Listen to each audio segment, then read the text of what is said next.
Probably one of the most frustrating experiences in life is looking for an above-average job with above-average pay without becoming an above-average person. It's called frustration. Whenever people fail to achieve their goals 99.9% of the time, and you ask them why, they'll tell you it's because of a lack of resources. That's what all these things are.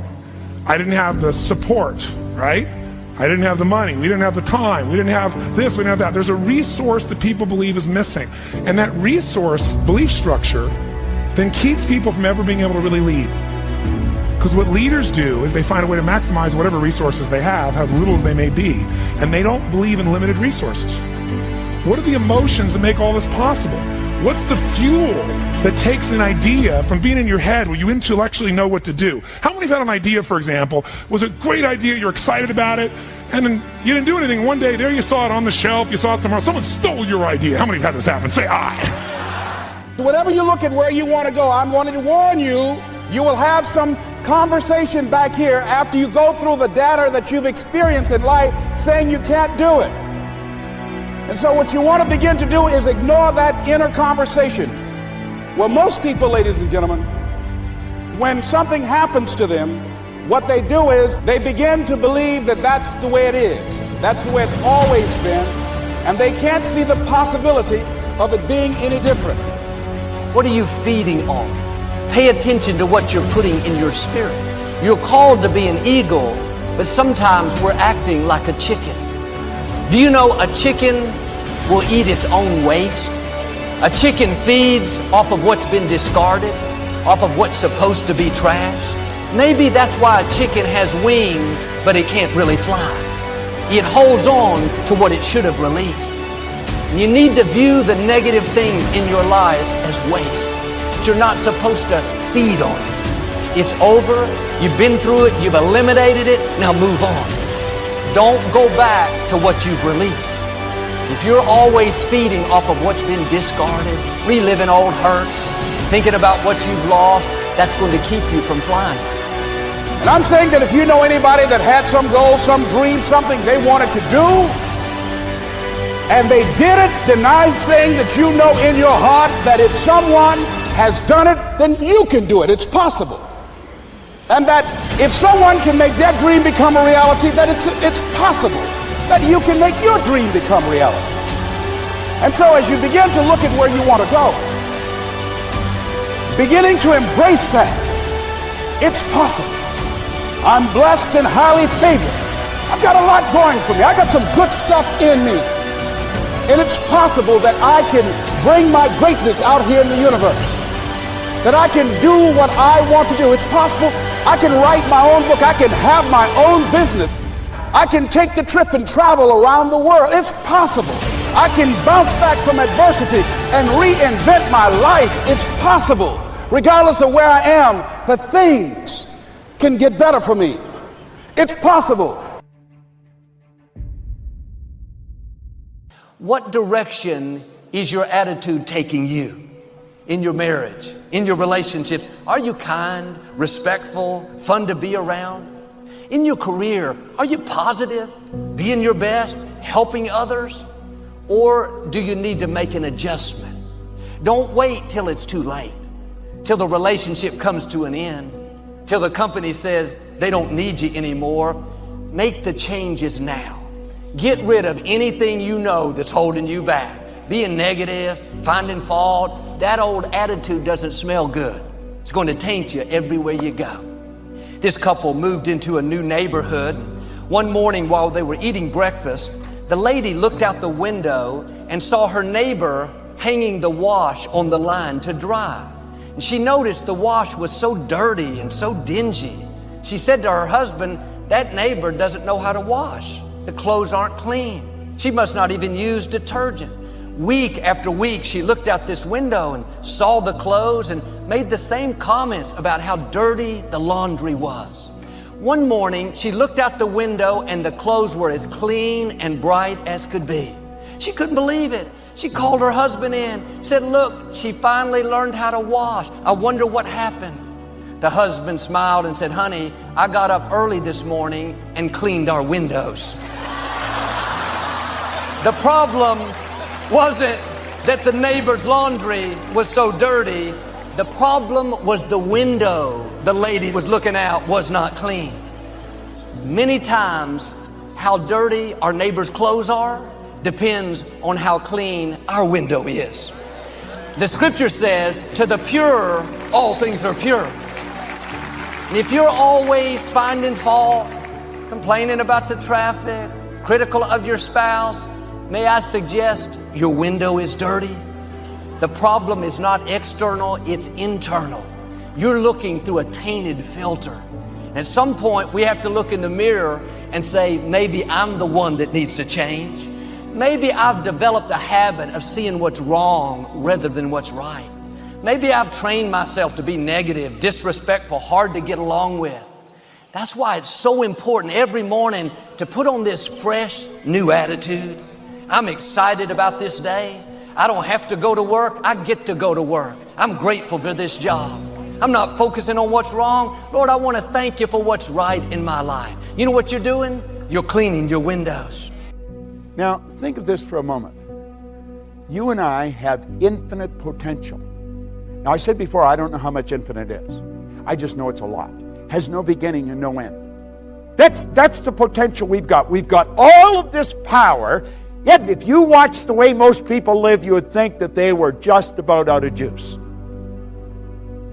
A lot of people, when their heart stops beating, it's going to be a formality. I mean, they just sort of sit. They never really get it going. Yet we have infinite potential.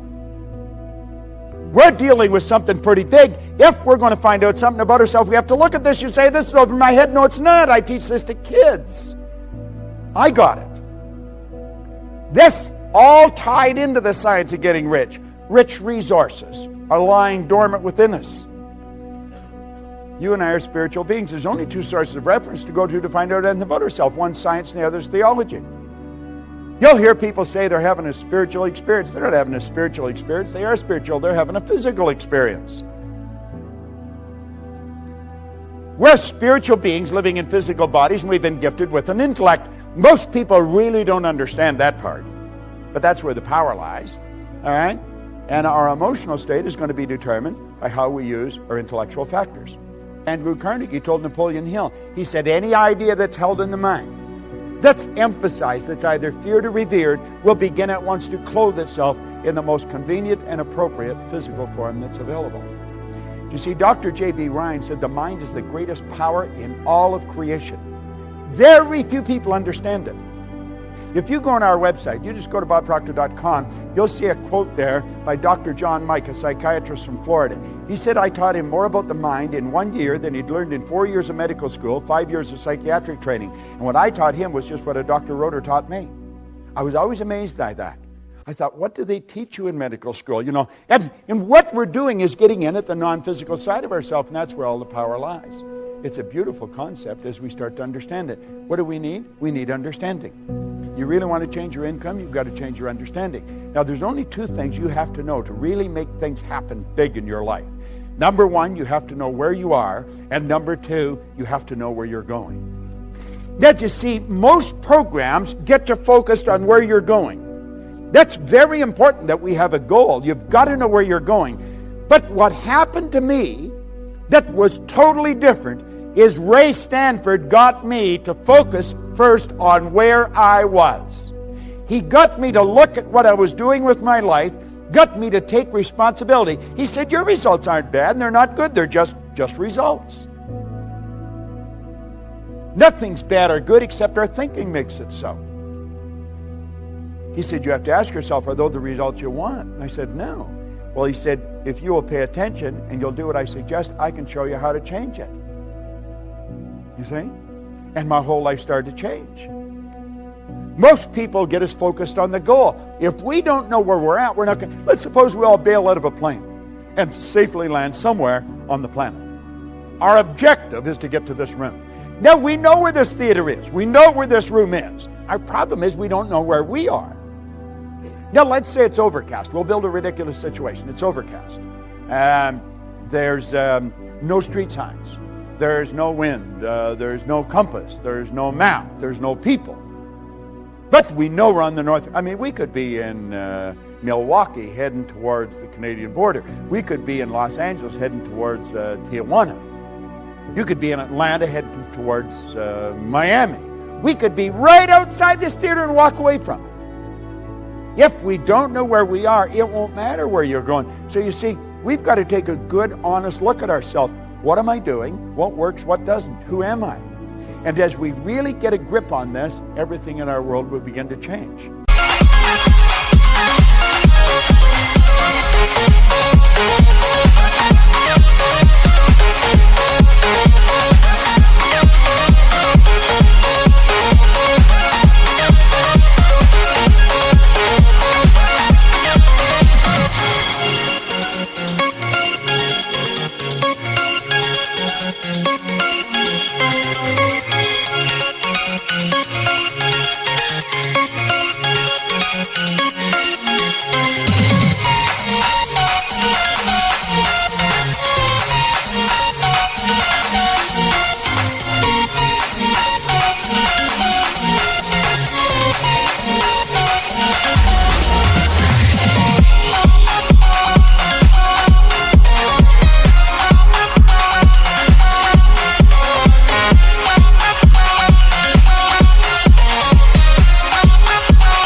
See, what we're seeking always is greater awareness.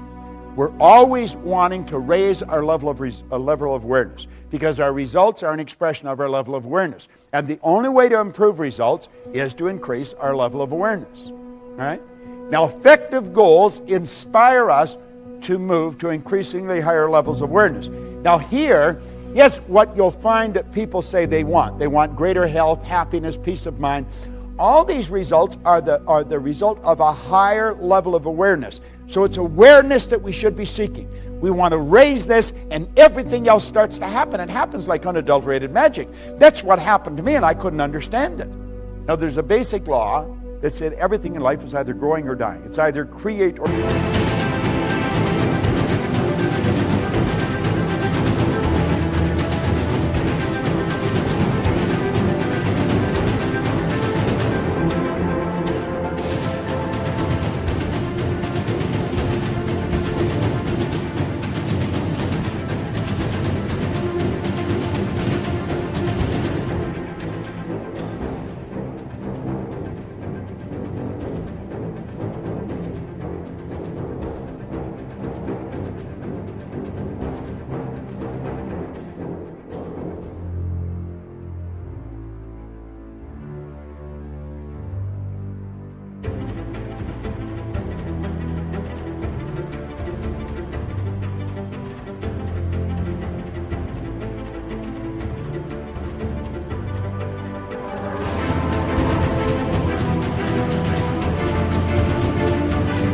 disintegrate.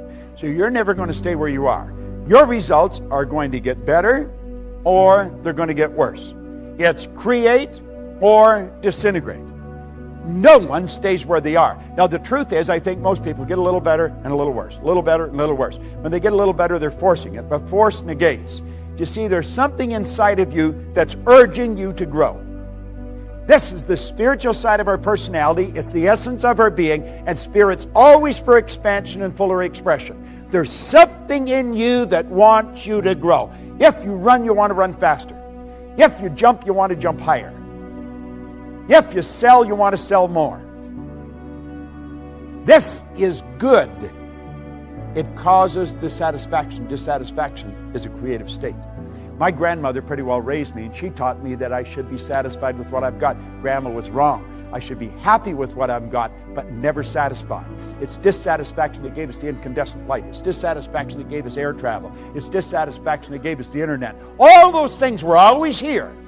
People just became aware of them. Way to fly an airplane was always here. We can go all over the world now. We're not a long ways from anywhere. We're only a short period of time away. Well, there's something inside wanting us to grow. There's something else that's trying to stop us. And that's the old paradigm. Now, you've got the one side that wants you to grow and the other side that doesn't want you to grow. The old paradigm does not want you to grow. Anyone that has smoked and quit smoking, I used to smoke. I quit years ago. But I remember it wasn't an easy thing to do. It was not. Why? Because it was a habit. Habits are not easy to get rid of. Habits are ideas that are fixed in here that control us. Many of you have gone on diets. You want to lose weight. I'll just toss something in for your benefit. When you lose something, you're programmed to do what? To look for it. Get rid of the idea of losing weight. Release it. Release it. See yourself at your perfect weight, looking good and feeling great. Your whole life is controlled by images. Get the image of the body that you want to live in, of the world you want. Quit trying to lose weight. Just release it and see yourself where you want to be. What do successful people do that's different from other people? Success leaves clues. If someone has done very well financially for decade after decade, they're not lucky. They're doing something different. If someone is fit and healthy and they've managed it for 20 years, they're lucky. They got a great relationship. They're not lucky. One of the things that we find is that successful people, all of them, are very action-oriented. In other words, if they get an idea, they move quickly on it. If they learn something new, they try it out. Now people say, well, what if it doesn't work? Well, if it doesn't work, find out quickly. There's a rule, just try quickly and fail fast. If somebody's wealthy and happy, you got a list for things to change for you. You've got to change. Otherwise, it isn't going to change. Resources are interesting, but the ultimate resources are the feelings of emotion that make you resourceful. Resourcefulness is the ultimate resource. The wonderful thing is that you can't lose by trying something new. So if you were to take successful people, and there's many studies that have been done on this, if you could only look at them through a window and look at a group of people, look through the window, you could tell who the successful people are because they're always in motion. They're always trying more things. They're always active. Unsuccessful people are always waiting for everything to be just right. It's like waiting for a bus on a street where no buses go. They're still waiting. Where the bus? The bus never comes. Successful people are always taking action. So if all you do is just take more action, just get busier, you'll be more successful. It's possible to do much better at the marketplace if you go to work primarily on yourself. Learning to work primarily on yourself. How do you develop an above average income? And the answer is, become an above average person. Develop an above average handshake. Some people want to be successful, they don't even work on their handshake. As easy as that would be to start on. They let it slide, they don't understand. Develop an above average smile. Develop an above average excitement. Develop an above average interest in other people. Develop an above average intensity to win. See, that'll change everything.